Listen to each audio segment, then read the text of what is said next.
right up at the top of the hour, so we may as well get started. And I do have the recording on, and everybody, Jim, but you and I are muted. So, good morning, everybody. Today, or good afternoon. Today is Saturday, June 22nd, 2019. Welcome to our conference call. We are not accountants, tax professionals, lawyers, or currency dealers. We are not engaged in rendering legal, tax, accounting, or other professional advice. Should you require those services, you should retain competent advice from a professional in that field. Welcome to summer, everybody. Yesterday was the longest day of the year. And, the days of waiting for this elusive RV seem to get longer every day as well. Hopefully we're nearing the end of this very long ride. We thought we'd take this opportunity to address some questions we've been hearing lately. And typically, my friend Judy is on hand with these questions, but Judy's got some personal business today, so Jim is going to step in and read the questions. So good morning, Jim. Are you ready to get started? I'm ready. So, Carol, we've been told that if we have Zim or expect to receive more than $1 million, we need to have a trust. Can I just wait and have the bank create one for me? I totally agree that we must be prepared before we go to our exchange. If we go to the exchange without a trust, rumor is the bank will create a skeleton or temporary trust for you, and this is not in your best interest. Any trust that the bank creates will put them in a trustee position, not you. Do you really want the bank to control your money? Also, arriving prepared indicates to the bank that you have done your homework, have done your research, and may deserve a higher rate than someone who has not. Having a trust prepared ahead of time shows the bank you have spent the time and effort to protect your privacy and anonymity, and that you're prepared to use these funds wisely and prudently. Some are saying a revocable grantor trust is the way to go. What's your opinion about that? Oh, well, you really want to know. The revocable grantor trust provides some privacy to your assets, as it avoids probate and the publicity associated with it, but that's about all the benefits it provides. It, like a will, offers absolutely no asset protection, and the same inheritance taxes may apply to the revocable grantor trust as they would to a will. Well, do you have any alternative? I'm glad you asked, Jim. We have a non-grantor, irrevocable common law contract trust. I know it's a mouthful. That's why we just call it a contract trust. It is technically a business trust, but we've opted to drop the word business from the title, as it sometimes causes confusion. If you say business trust, if your trust already says business trust, it's okay, and it's still very, very valid.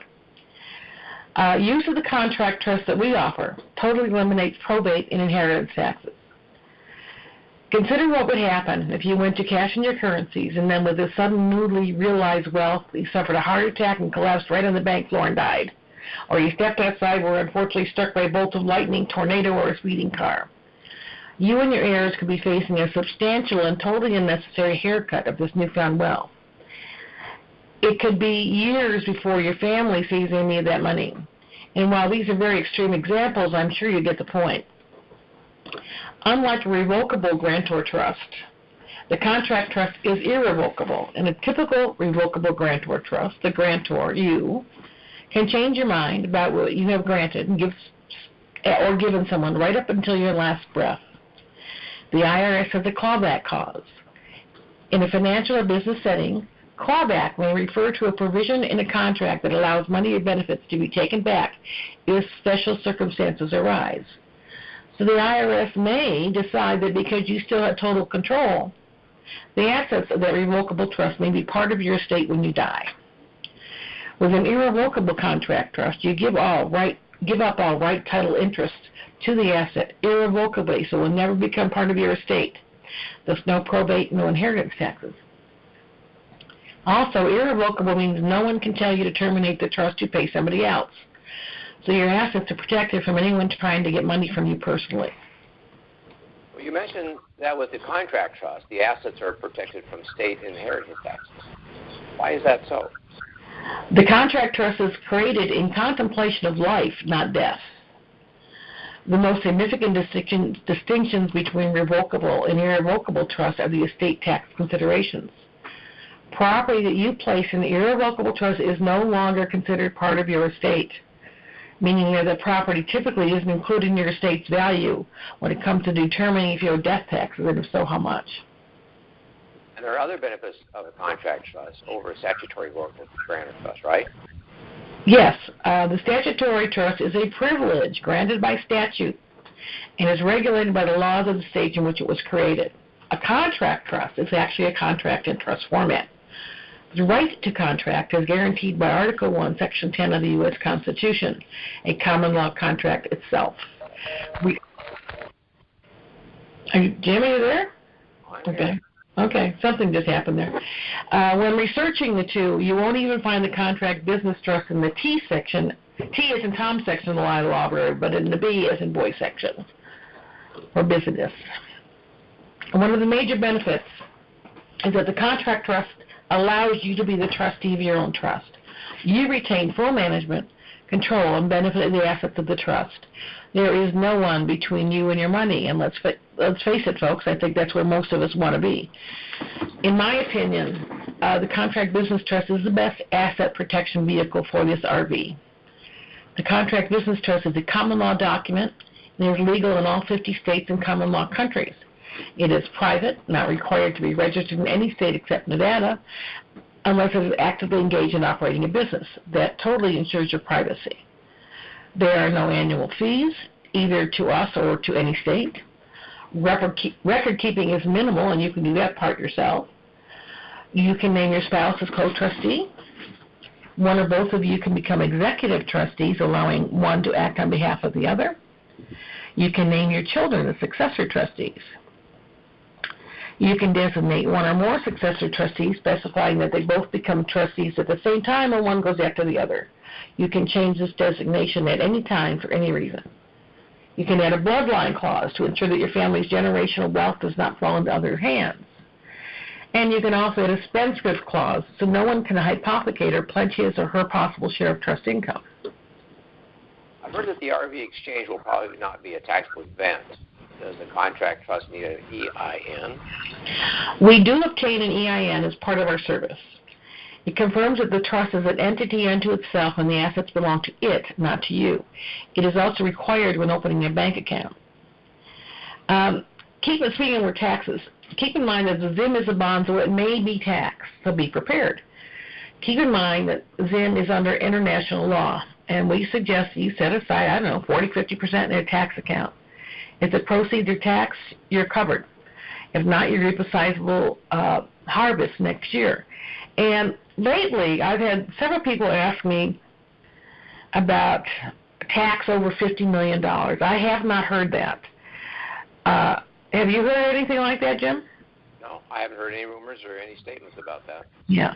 And people are telling me that if you receive over $50 million in your exchange, the overage will be taxed. I really, and I agree with you, Jim. I have not heard that except for the few people that have asked me. It does not make sense to me that that would be so. So I've addressed that. We've addressed it the best way I know how, but I don't really know anything about it. Well, neither do I.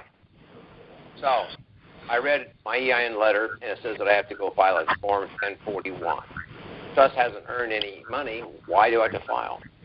Well, you just answered your own question. The trust did not earn any money. There are no filing requirements if the trust earned less than $600. You will have to file tax of any earned income, and hopefully your charitable donations will offset any earnings. So how do I get started? Well, we have an application that requests minimal information from you. First off, you must name your trust. Strangely enough, this is a bit of a stumbling block for a lot of people. Anything that sounds good to you is okay. Try for a strong-sounding name. Do not use your surname or sequential numbering. For example, my trust number 1, my trust number 2. That would indicate that there are more than one. Is more than one. You need an address for the trust. One thing we strongly suggest is utilizing a common business practice of domiciling the trust in one of the 7 states that do not have a state income tax. We recommend Wyoming or Washington. It was easy to get a mailbox with a street address, and there are no stringent laws about trusts. We have sources in both states that will allow up to 5 trusts per box for about $125 a year. And personally, I recommend, regardless of where you live, get a mailbox near you to protect your privacy and anonymity. My husband Jay had a private mailbox outside of our home for years, and you have as well, right, Jim? Yep. Yeah. If you change the current domicile of your trust, which I understand many of you are doing, you must complete Form 8822B and advise the IRS of that change. You must also document the change in the trust with a minute. A sample minute is either now or soon to be on our website. This trust is a contract, and one cannot contract with oneself. So you need to name a curator for the initiation of the trust and appointment of the first trustee. This person has no further obligation, liability, responsibility, or authority in the trust. Although the curator's role is very important, it's also very short-lived. The curator can be anyone, a sibling, adult child, or friend. It should be someone who lives near you, as you both need to sign several pages of the trust before notary. Once the curator has initiated the trust and appointed the first trustee, typically you, he or she exits the contract. And a lot of people seem to be concerned that the curator will have too much information about their assets. This is one of the most common issues I hear. To paraphrase from the trust preamble itself, quote, the exchanger, you, does hereby bargain, assign, convey, exchange, and deliver to the curator, who now temporarily takes and holds title thereto in the trust organization. All that certain property of the exchanger is listed on Schedule A. The exchange does not constitute a sale or a gift. This exchange is on paper only, and we prepare all of the paperwork for you. Excuse me. You're exchanging your assets with a curator for $21 and 100 trust certificate units. We usually suggest you lend to the curator the $21 or take him or her out to lunch so they're not out anything by assisting you. You both have to initial Schedule A, but no amounts or values of anything are written. You name yourself as investor exchanger number 1. If you are married, name your spouse as investor exchanger number 2. You are the first trustee nominee. Your spouse is the second trustee nominee. And the reason we say nominee is because the curator has the right and ability to choose anybody. They can choose themselves. They can choose your neighbor, your banker. But seeing how you were the one that was smart enough to purchase this currency or any asset to begin with and decide this is the way you want to save it, the likelihood, the 99.99% likelihood is that the curator will appoint you as the first trustee, but we keep it as a nominee. You must name at least one successor trustee, list the currencies you hold. Amounts are not necessary. We don't need to know how much you have. Add your Social Security number so we can obtain an EIN number for the trust. Although some people have a previously signed EIN, we always get a new one for your new trust. Jim, you want to add something here about what you're planning? Or you want to wait till later? About what I'm going to talk about towards the end? Yeah. Yeah, well, okay, we can just touch on that briefly. There's a lot of people concerned about, okay, if I create one trust, I need a whole bunch of other trusts. How do I create those trusts? How are they controlled? Well, we're going to talk about that. Basically, what's going to happen is you're going to have your motherlode trust going to have some of the beneficial interest in the other trusts, so you can pass the money directly over there. And also, it allows you to place a lien against those other trusts. So if anybody wants to attack them, you got to pay the first lien position off, which is owned by the motherlode trust. We'll get into details how that works.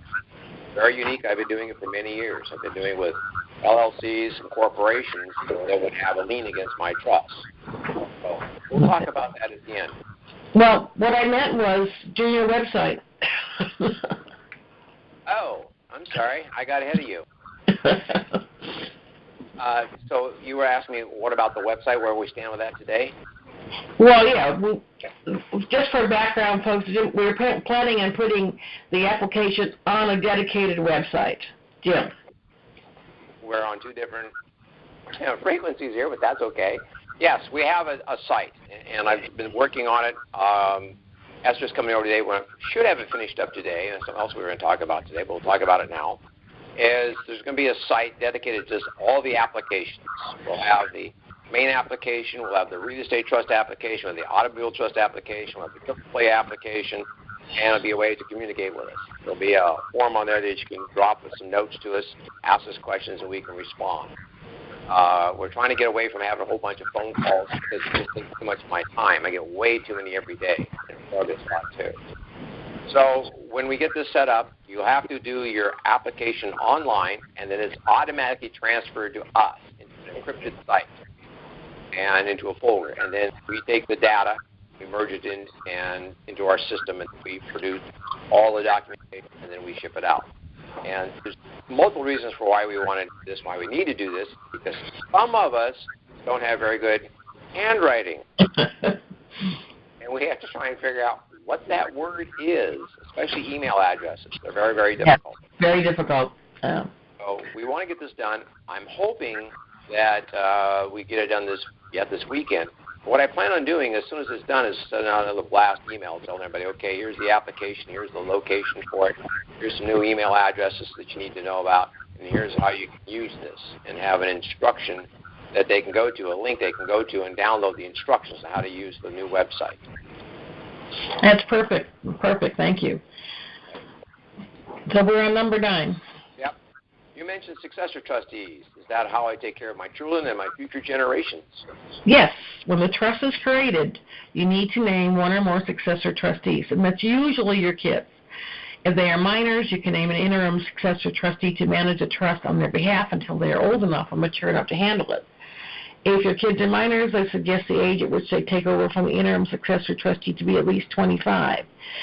Just because I said they're usually your kids, there's a lot of people without kids. So in that case, they're going to name a good friend, they're going to name a sibling, they're going to name their pastor, whomever. They can name whoever they want, but there does need to be a successor trustee named. I'm in that boat. I don't have any kids, so anybody want my money?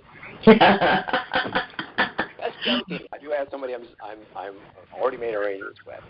Okay. Number 10. You said this was technically a contract business trust. Do I need to operate a real business? No, the business of your contract trust is estate planning. And while the best answer is always a truthful one, we suggest you do not say business trust to the banker, as they will expect state certification as you would have in a typical business enterprise. You're far better off referring to it merely as a trust. So before we go any further, why don't we invite anybody with questions? Just *6 to raise your hand. We'll go on. If I see some names pop up, we'll take a break and answer the questions. Okay, Jim? Nobody wants to talk to us? Not yet. It usually takes a little while. All right. Well, speaking of business, how much work is there to managing one of these trusts? Well, several years ago, when my husband Jay and I started in this trust business, Jay said we can't just give people the key to this F-16 without giving them an owner's manual. So we created several booklets about the trust, including how to operate. Your trust package includes memberships to our website with these booklets, including sample minutes for your use, as well as a host of legal backup, including AmJur Second on business trusts. We give you very specific directions on operating your trust, as well as instructions on writing minutes that document your actions. This, of course, saves you time and money.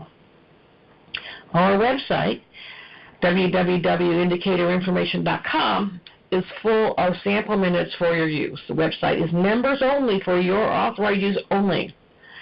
Please email me or Jim for an invite code to join. And many of us of a certain age purchase foreign currency to fund their retirement. Given a couple million, I'm sure most of us felt we could handle this windfall on our own. But over the years, we've purchased more currency and learned about the ZIM and the possible enormous sums we may receive at this redemption. It will be too much for most of us to manage without help. There will be all kinds of advisors to help manage this money. There will be personal banking assistants, wealth advisors, trust management companies, and various professional teams to assist you. So while we can retire from our jobs, a lot of work is still in front of us. Fortunately, we will be the hirers this time and not the hirees. So I can't stress that enough. This is going to be a lot more work than most of us anticipated. So take advantage of the kind of professional help that's out there. Absolutely. Will I need more than one contract trust? Well, you probably don't need additional contract trust at this point. You will most likely want to diversify post-RV.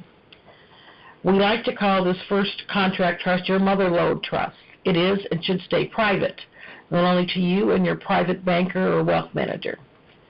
We suggest that you never purchase anything from this trust and never do online banking from this trust. You don't even need checks or debit card because it's all going to be in person with your wealth manager.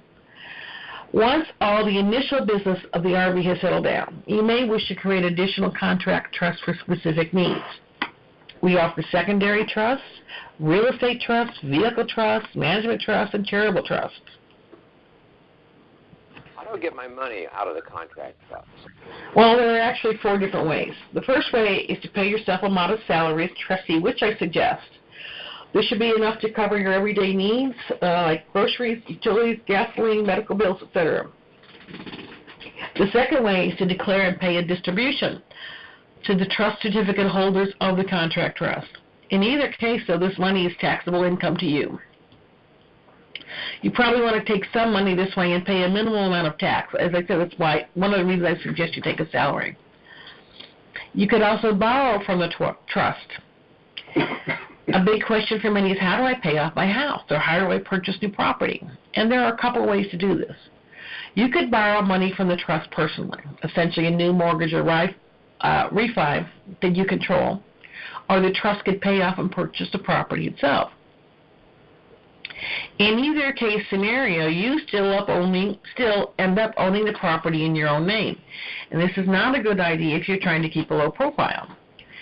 A better option is to obtain a mortgage from the trust, secured with a promissory note, and put the house into a real estate trust.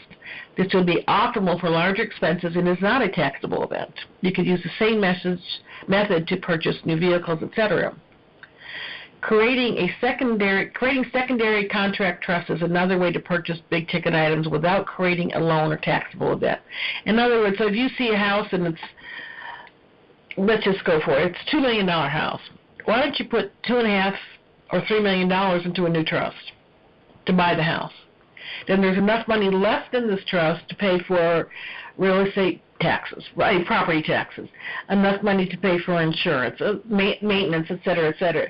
Whatever is left, put it to work. Either if it's in an interest-bearing account or let it buy something. Let it earn some money so it continually regenerates itself. And excuse me, don't forget about tax-deductible expenses. What about vacations and golf and tennis club memberships? As a trustee, your charge is managing and growing your trust. That means you probably want to investigate business opportunities and relationships, doesn't it? Most of these expenses are tax-deductible to the contract trust. Regardless of which method or combination of methods you choose, be sure to write minutes to support your actions. You must be diligent in keeping the contract trust legal and in compliance with federal, state, county, and city codes. Well, I've heard that this exchange may not be a taxable event. How can I take advantage of the one-time tax break? Well, we don't really know exactly what's going to happen at our exchange. I think most of us have issues that we need to address post-RV. Whether it be outstanding debt, a new car, helping out friends, we don't want to pay taxes if we don't have to. So, at the exchange, how about this scenario? Mr. Banker, I now have X million dollars.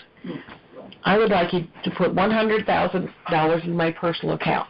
Here is my account number or wire instructions. I would like to take $95 cash with me when I leave today, as well as a debit or credit card attached to my personal account.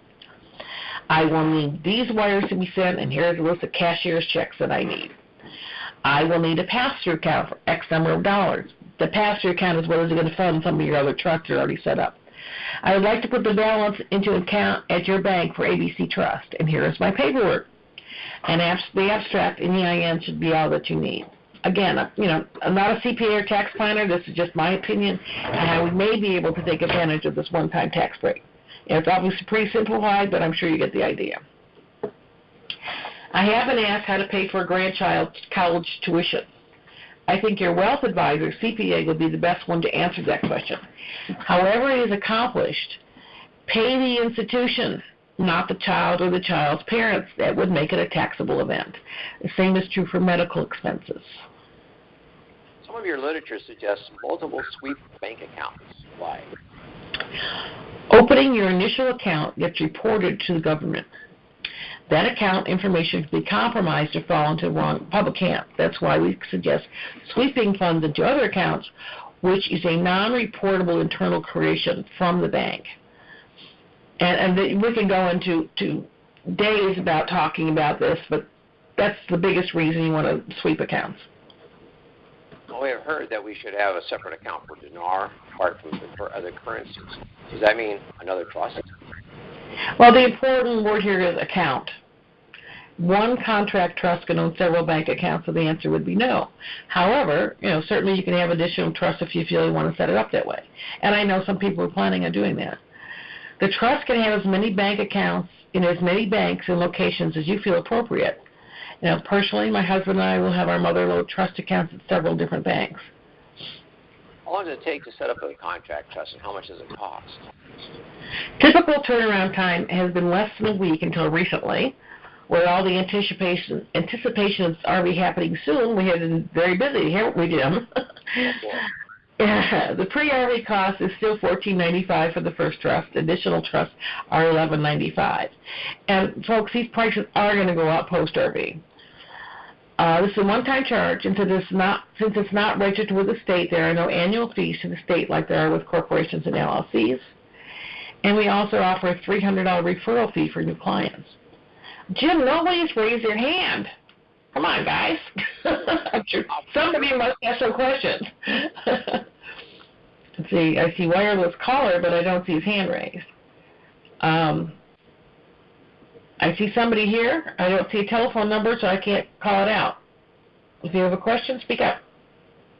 Apparently not. They went away. Can you hear me? Now I can, yes. Hey, Carol, this is Gary in Phoenix. Hi, Gary. How are you? Pretty hot right now. I'm sure you are as well in Phoenix. Exactly. Hi, Jim. Hey, just a question. When you were talking about sweeping accounts, on our motherload account, when we establish that, I don't know if we're going to have time during that first session to open up another account, but do you suggest that on the motherload account, after that is opened, that we then switch that to another account immediately at that time if we can, or within a day or two later? Yes.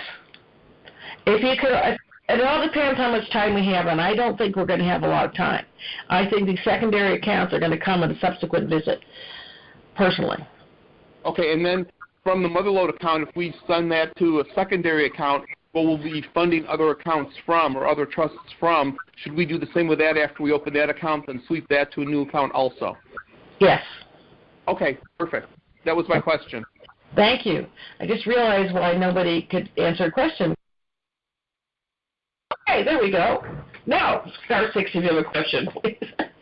So, while we're waiting for that, Jim, thank you for your help in Judy's absence today. And I know you always have some interesting tidbits to share. What's on your mind today? Jim? Did I lose you now? Okay, let's go find him. Hey, Jim, you're back. Am I back? You're back. Okay. You're just being mean to me today. No, I'm just messing around with the board, that's all. Right. So what I was saying, before I was rudely muted, was, we've had a lot of people lately call in and ask me, okay, now that I got the motherload trust from you, and I want to create the trust, how do I, put these together? Well, there's a couple ways to do it. The way I do it, so I'm not going to give any legal advice, but the way I do it is I want to make sure that every subsequent trust is covered, and I can make sure that I have a lien against it, so to speak, to protect it from anybody wanting to sue. Because we live in a very litigious society. So what I do is we have 100 capital units, beneficial units in each trust. So I'll take, if I create a secondary trust, I'll take and move 50 of those beneficial interest units to the trust funding the other trust, and that's how I indemnify it. And so then I have the right to put a lien against the other trust for 100% to 125% of the value of the trust. And this will all be explained in more detail in the subsequent books we're coming up with. It's very simple. Think of it this way. You go buy a car, they want the title for collateral if you get it financed. So in lieu of actually giving them the title to the car, you want that title to stay in the trust, you give them some of the beneficial interest of the trust. That's the collateral that would go to your mother-lode trust or some other trust, however you set that part up. And now you've got the right to apply the lien. And I have done that many times. I've actually filed a lien against one of my trusts that had an automobile in it or a piece of real estate in it. So it's public notice that that house is in a trust and it has a lien against it. So when you ever get into a situation with the attorneys looking at you saying, I wonder if we should sue this guy because he did this, this, or that. Nowadays, you don't do much to get sued. They'll go in there and find out, well, shoot, he's got a house, it's in a trust, and there's a lien against the trust for more than the house is worth. I guess we really don't want to mess with that one because it's going to cost too much. We probably won't win. We have to pay off the first deed of trust anyway. So it just keeps the vultures at bay, best way for me to put it. And that's kind of what we're going to be talking about here shortly, not so much on this. We're going to put something together, and I'm working on that right now. And when we get it available, it'll be a downloadable PDF on our website. Okay. That's super. We do have a caller here. Okay. Interrupt your train of thought. Area code 678. Do you have a question? Yes. In March, one of my successor trustees passed. What's the process to go about replacing him? Wait a minute. Just wait a minute and say, due to the death of Jim Jr., I now your name, the trustee hereby appoints Susan to be the next successor trustee. And there is a successor trustee minute on the website, isn't there, Jim? There is. That's what's up. All right. Thank you. Thank you. So, nobody else is in queue right now, but well, Jim, you mentioned the website that you're building for the trust application, and I think it's going to help everybody. It's going to be able to, people can put in there what they want. They don't have to worry about posting their, emailing their social security number or their credit card information. How soon do you think that's going to be ready? Well, I was hoping to be ready for today, but I had a little bit of a run-in with it last night, and that's because, as I've told many people, we moved to a new server. We use a little bit different software than I'm used to. I'm very good with cPanel, and we're using Plesk, and I have to learn Plesk because I can't find all the ding buttons which I need to use. And so I got it all set up, ready to go, and then it wouldn't come live. So I'm still trying to figure that out. So our new associate, as far as IT, is Esther. And Esther Watson, she's going to be here this afternoon, and probably in about an hour. Her and I are going to try and figure out how that thing is working right. It's not working right. But I'd say within the next 48 hours, it'll be up and running. That's terrific. And you were going to do an email blast when it's available? I will. I want to, before I get out even the URL, I don't want people banging on it until I get it ready to go because it just confuses things. But I will send that out to everybody, and then we'll post it on our website, everywhere on our website. And there'll be links going right from our website to that. And then we're going to have some new email addresses, some simple ones. Mm-hmm. It's going to be 3itrust.com. So it'll be number 3, the letter I, the word trust.com. And it's not available yet. It will be in the next couple days. And that's easier to remember than indicator information. A lot easier to spell, too. Exactly. We'll announce that, and then that'll go out probably in the same blast email because they'll work together. Both websites will be working together, and you'll be able to communicate with us that way. And we don't know yet what the prefix will be on those emails, but we know what the suffix will be. So, it'll probably be Jim@3itrust.com and Carol@3itrust.com or info. We'll make it where it works. It'll be a lot simpler. And Doesn't matter what email address they use, the old ones or new ones, it goes to the same box. Perfect. Oh, looks like we do have a couple questions here. Perfect. Let's see. Danny, what happened to you? You went away. Okay, let's go with Sandy, area code 832. Sandy. Well, I brought myself out, Jim, and I have sent a request several times for new passwords. Sandy, I can't understand you. You're moving around or moving the phone. I can't understand you. You understand? No, you're still breaking. Do you have a fan on in your room? Okay, Sandy, we can't hear you, so maybe you can get off and I'll try you again in a minute, okay? Get off and come back on? Yes. Thank you. That was weird. I've never heard that before. Yeah, neither. Okay, wireless caller. Gary.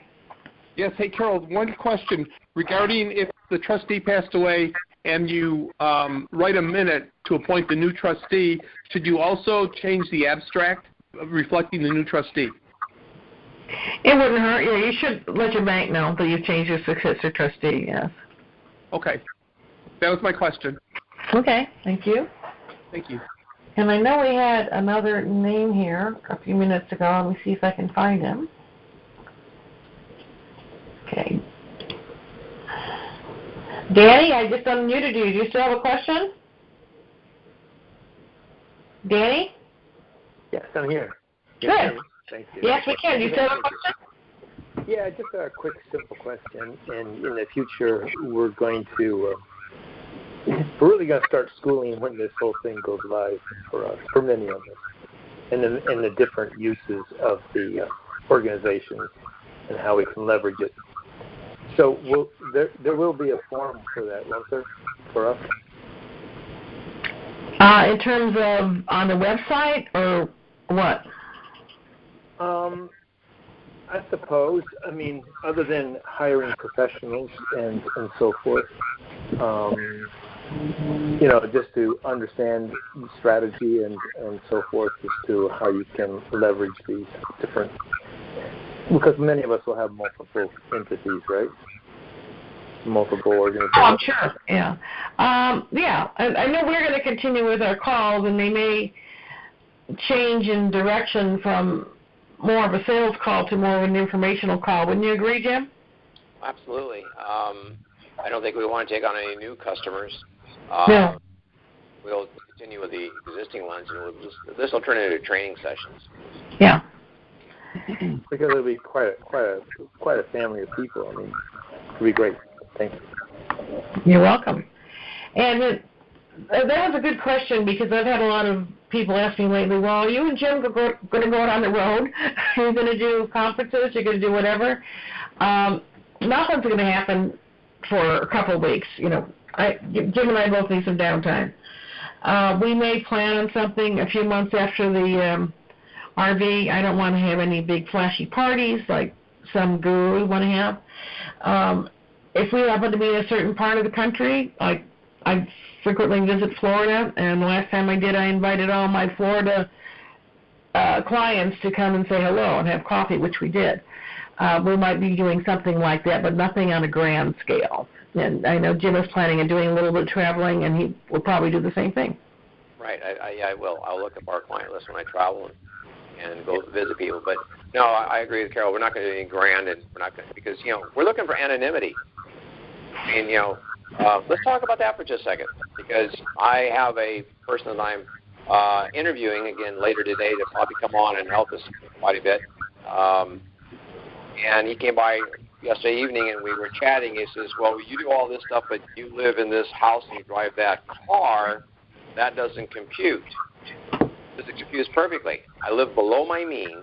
I live in an average neighborhood. Nobody knows what I do. I work out of my house.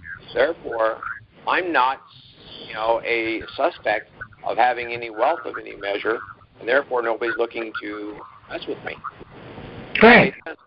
Because he's a young guy, and he does a little bit like that. He had a large insurance settlement from a bad accident, and he bought a used SUV and a used pickup, and he lives in a very nice neighborhood. In fact, he lives just down the street from me, and it kind of made sense to him. But he says he's got some friends that made a bunch of money in the IT, and they live high on the hog and blow their money, and they're being in trouble. So on and so forth. So what we need to remember is just because you have this wealth doesn't mean you have to go out and live like the affluent and draw all the attention to you.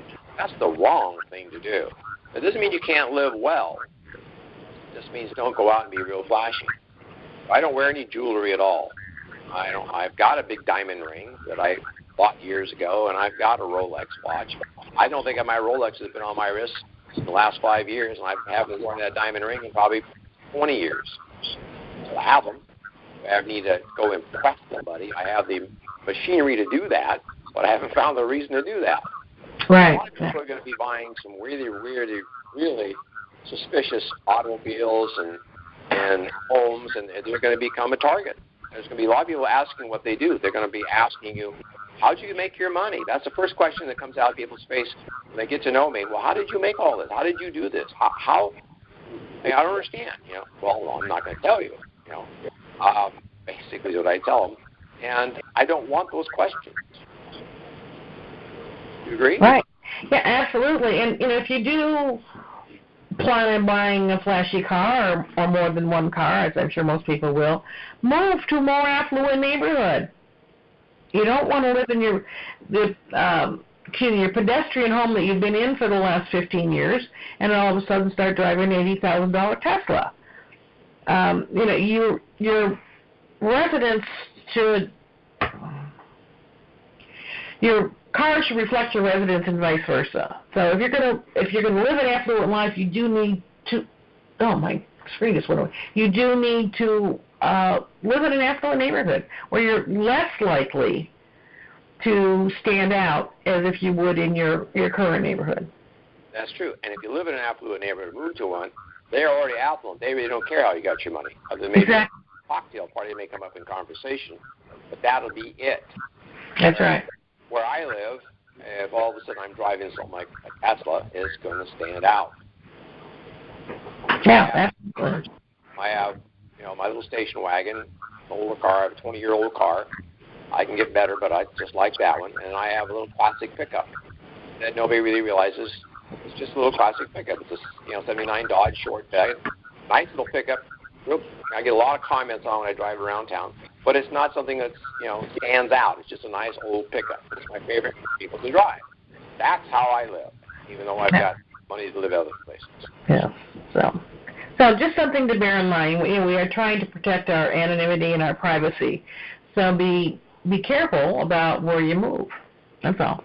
So it looks like Sandy's going to try again here. So. Okay. All right. Sandy, let's try this again. Okay, can you hear me now? Everything okay? Much better. Yeah, I've hung up and called back in. I'm getting a feedback from somewhere. I'm not on speaker. I'm not on anything. But anyway, we'll try this. Okay. I need to know how to get in touch with Jim because I'm locked out of our site, and I've requested, to reset my password and everything, and it doesn't seem to be going through to the right person. So what do I need to do, Jim? All right. There's a couple things that have been going on, and let me just say it this way. You sign in once, you log in many times. We have people going to the wrong, unfortunately, the website says it, but people aren't getting it. If you don't go to the right place, you're re-registering, and it confuses the website, and it won't kick out a second or third or fourth password. You make sure you're going to the yellow button. You go to the website. When the screens pass by, you see the kids and the buildings. There's two buttons. There's a blue one and a yellow one. And the yellow one says, click the login. I'm going to look at it real quick. I'll tell you exactly what it says. I open it up, and it takes me a second, and I'm already there. So it says, click to log in, click to learn. Be sure to hit that yellow button. It never moves. It's in the middle. It says, click to log in. You Click on it. It takes you down to the login page. Make sure that's the one you're going to. If you're not going to that one, it says existing users log in. Username or email, and a password. If you're not going there, if you're going to the one where it says user registration, register, you're in the wrong spot. Now, I don't know if that's what you're doing, but I'll make sure you get that set up today. So you'll have my phone number, and I'll just give it to everybody right now. It's 503-583-6791. Call me today, and I'll fix that for you. Okay, thank you. But anyway, we use you, Sandy, as an example. Not saying that you're doing this, but we see this happen a lot. So I'm glad to tell everybody right now. I don't know if Sandy's doing that or not. It doesn't matter. I'm giving everybody a little information. Be sure it says a member login, not registered. Because if you go back and you re-register, you're already in the computer. It's not going to let you re-register. I've got that shut down because originally I didn't have the box ticked where that would stop, and we get people making mistakes. Maybe you register 7 or 8 times trying to figure out how to use this. Wow. So yeah, well, that's not a biggie. Well, let's hope that fixes it. Well, we don't have any more Q&A, and I don't have a lot more to add. You want to just give your email address? Okay, you can get hold of me at security@indicatorinformation.com. And my number is 503-583-6791. I live in Oregon, or as the people on the East Coast call it, Oregon. And I try and keep my hours Monday through Friday, exceptions on the Saturdays when I'm on the calls, from 9 in the morning to about 6 in the afternoon. And my time, Pacific Standard Time or Pacific Daylight Time, whatever time of year it is. And feel free to give me an email.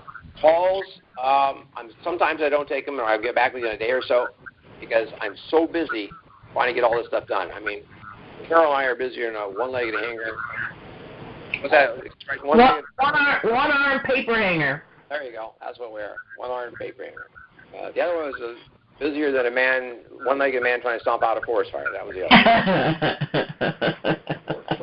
I mean, we have got so much going on in the background, folks. You have no idea what we're doing for you. Yeah. Well, thank you, Jim. I appreciate your help today, as always. And, like many of you, we've heard that we must have a trust when we exchange, and we addressed that the first thing today.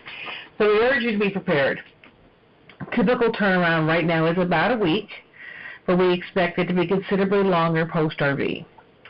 Our contract trusts are still well priced at only $14.95 for new clients and $11.95 for additional trust or family members.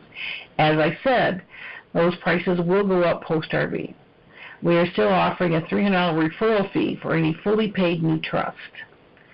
We also offer the triple play, which includes a pour-over will, power of attorney, and health care directive. The triple play is $275 for a single and $350 for a couple. So that's about it for today. Again, thank you, Jim. Thanks to all of you for your attention and participation. We will be back in a couple of weeks. Hopefully we will have seen an RV between now and then. Enjoy your weekend and maybe a blessed one for all of us. Again, my name is Carol Werelius, 425-820-8090. And my email is info@indicator, INDICATOR, information.com. Go RV! See you in a couple weeks. Bye.